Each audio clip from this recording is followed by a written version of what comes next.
everyone, and welcome back to another exciting week of our Bible study series, How to Be Rich. I'm so happy that you've decided to join us again for week 3. And if this is your first time joining us, let me extend a warm welcome to you. You've come at a great time because tonight we're diving into one of the richest blessings that God has given us, and that is nothing else than our relationships.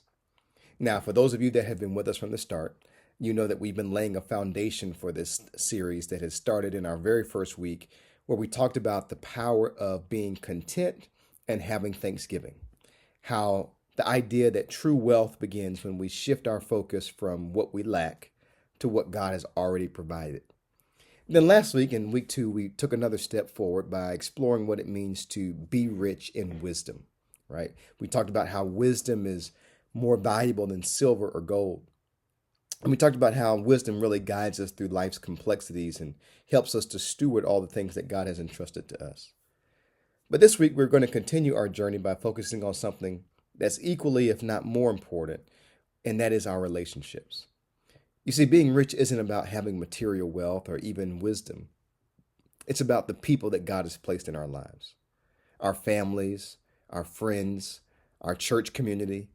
These are all priceless gifts from God, and they provide us with love, they provide us with support, they provide us with companionship and strength. And just like any other form of wealth, we have to invest in our relationships to get the most out of them. Now, before we dive into tonight's lesson, I want to take a moment to really recap a little bit more of last week's message about wisdom. Because in last week, we learned that being rich in wisdom is essential to living a godly life.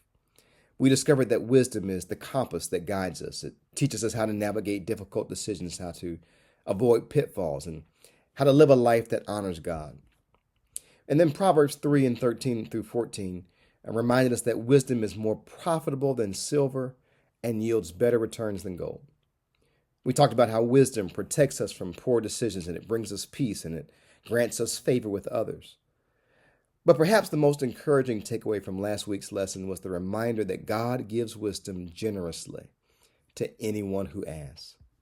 James 1 and 5 tells us that if we lack wisdom, all we need to do is ask, and God will give it to us without hesitation.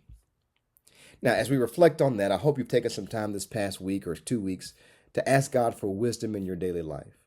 Whether you're facing a big decision, whether you're facing a small decision, I trust that God has been faithful to you just as He promised to give you the wisdom that you need for your situation. But tonight we're building on that foundation of wisdom by focusing on another invaluable part of our lives, and particularly our wealth, and that is relationships. That just as wisdom enriches our individual lives, the relationships around us are the heart of our communal experience. That they are where we experience the love of God in real tangible ways through the people that He's placed in our lives. So what does this mean to be rich in relationships? Well, I'm glad you asked. In a world that often celebrates individual success and being independent and look at me, look at what I did, it's really easy to overlook the wealth that comes from being deeply connected to others. And as we're going to see tonight, the Bible places a tremendous amount of value on relationships. In fact, you could argue that God created us for relationship, right? From the very beginning. He designed us to be in community first of all with Him and with each other. And our scripture for tonight that we really want to dig into is found in the book of Ecclesiastes, the 4th chapter, and the 9th through the 12th verses, which really paints a pretty picture of the richness that comes from companionship and partnership, our relationships, right? And that particular verse reads thusly, that two are better than one, because they have a good return for their labor. If either of them falls down, one can help the other up. But pity anyone who falls and has no one to help them up. Also, if two lie down together, they will keep warm. But how can one keep warm alone? Though one may be overpowered, two can defend themselves. A cord of 3 strands is not quickly broken. Now, in these verses, we see several key truths that I want us to get about the value that relationships bring to us. Number one, we see that they provide support in times of trouble, that they multiply our efforts, that they offer us protection, and they give us strength. In essence, relationships are not just a nice to have thing, they are essential to our well being. They're essential to our growth, they're essential to our spiritual health. And when we invest in healthy, godly relationships, we become truly rich in ways that money could never buy. Now, the question becomes why?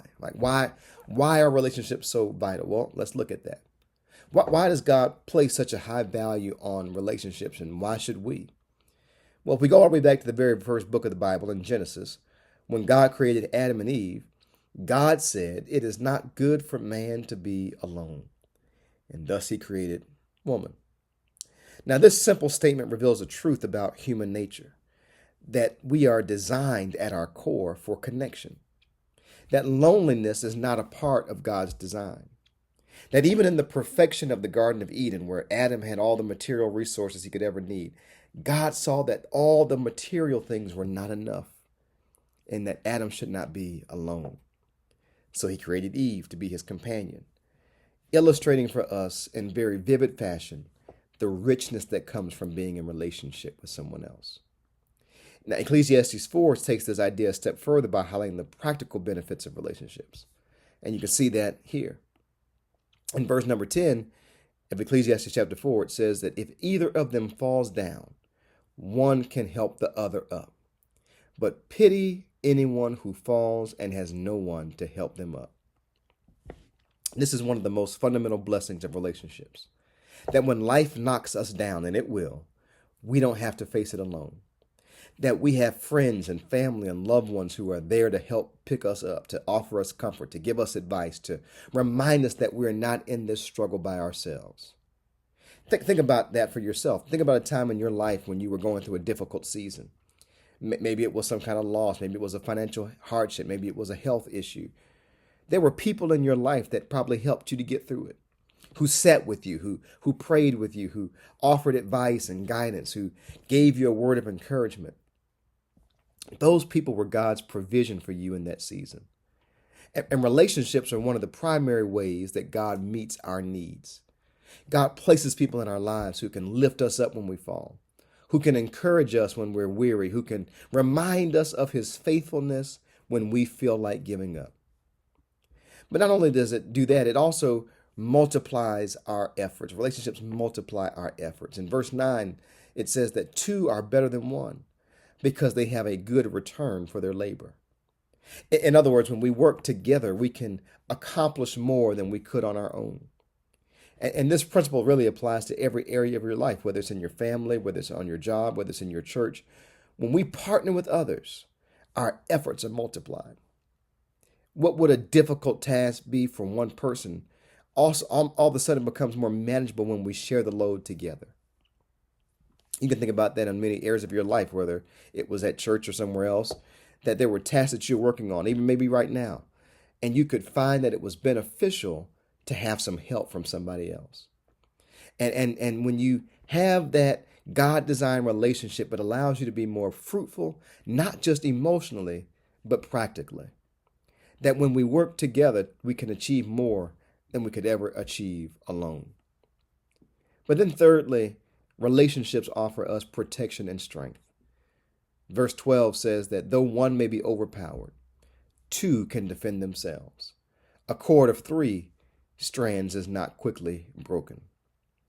This imagery speaks to the protective power of relationships. That in life we face battles, whether it be spiritual battles, emotional battles, sometimes physical battles. And having people by our side strengthens us in those battles. That we're less vulnerable when we are a part of a community. And it's not talking about physical protection. It's also spiritual protection. That when we're in a relationship with other believers, we have accountability. We have people who can pray for us, who can offer us counsel, who can help us to stay on the right path. There's a saying that says that show me your friends and I'll show you your future. The people that we surround ourselves with have a profound impact on the direction of our lives.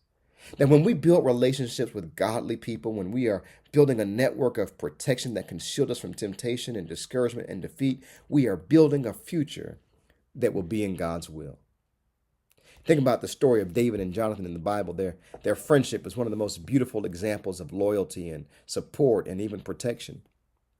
Jonathan protected David from Jonathan's own father, King Saul, risking his own life to ensure David's safety. Their relationship was not a blessing, not only a blessing to David, it was a blessing in terms of protection, but it was also about strength and encouragement and spiritual connection, that they were there for one another through thick and thin. That's the power of godly relationships. They became a refuge in times of trouble.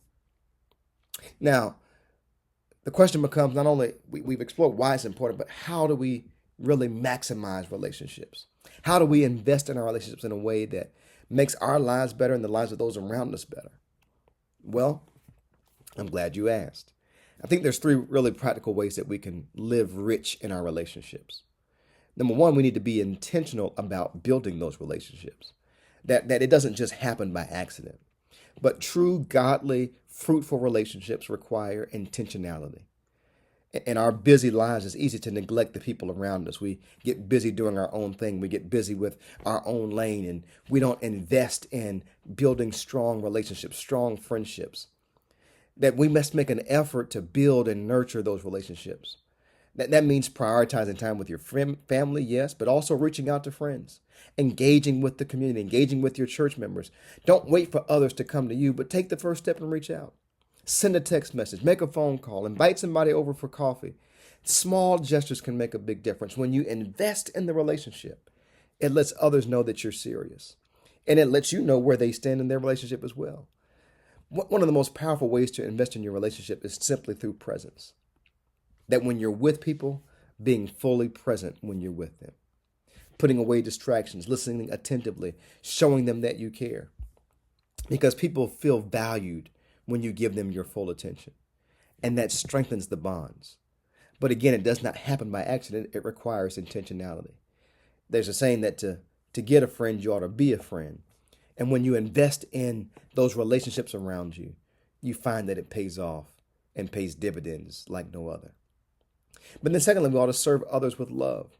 One of the most Christ-like ways to invest in relationships is through service. Jesus himself said the Son of Man did not come to be served, but to serve. And when we serve others, we are living out the heart of the gospel.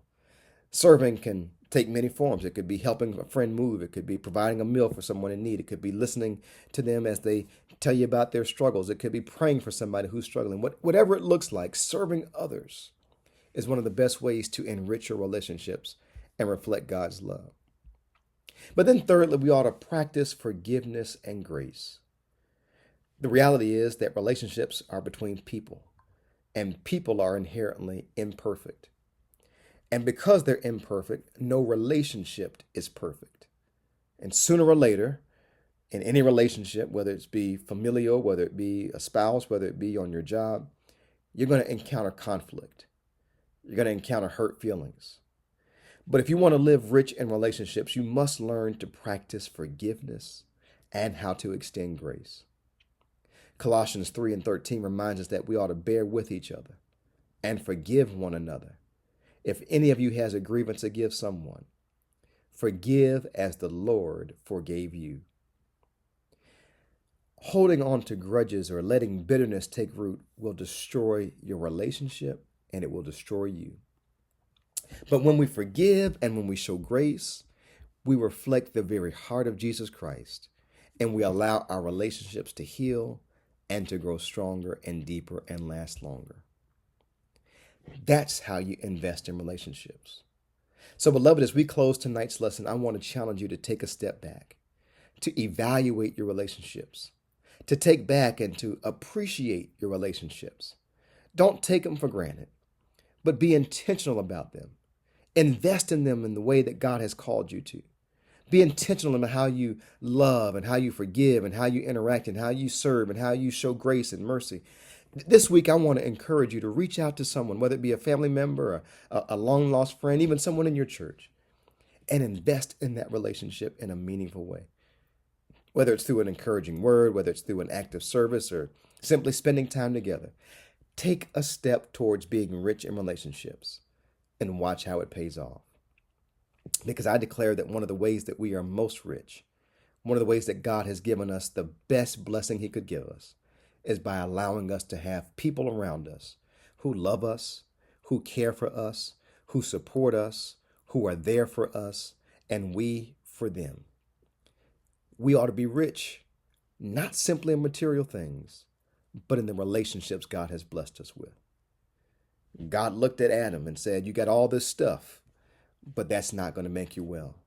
That's not going to lead to a fulfilling life. It's not good for you to be alone." And he gave him some other people to be around him. Value and cherish, appreciate the relationships God has put into your life. Invest in them, and you'll be glad you did. Next week, we're going to continue our discussion as we kind of start to wrap up our conversation around how to be rich. And we're going to explore another essential part of living rich in God's kingdom, and that's through generosity. Well, we're going to talk about how we can be rich in giving, not just financially, but with our time and our talents and even our love. That generosity is one of the most powerful ways that we reflect God's heart to those around us. And so we're excited to take that next step with you. My prayer is that you're getting something out of this. As always, please let us know what can we do to improve, what's going well for you. If it's resonating, if it's not, let us know. You can always email me at pastor@turnermonumental.org. That's again, pastor@turnermonumental.org. We would love to hear from you. Let us know. We want to make sure that you're getting the most that you can get out of this. As always, we thank you for your time. We thank you for spending this time with us. Until next time, may God bless you. May God guide you as you invest in the people he's placed in your life. I look forward to seeing you next week as we continue our journey on how to be rich in what truly matters. Until next week, be blessed and be rich.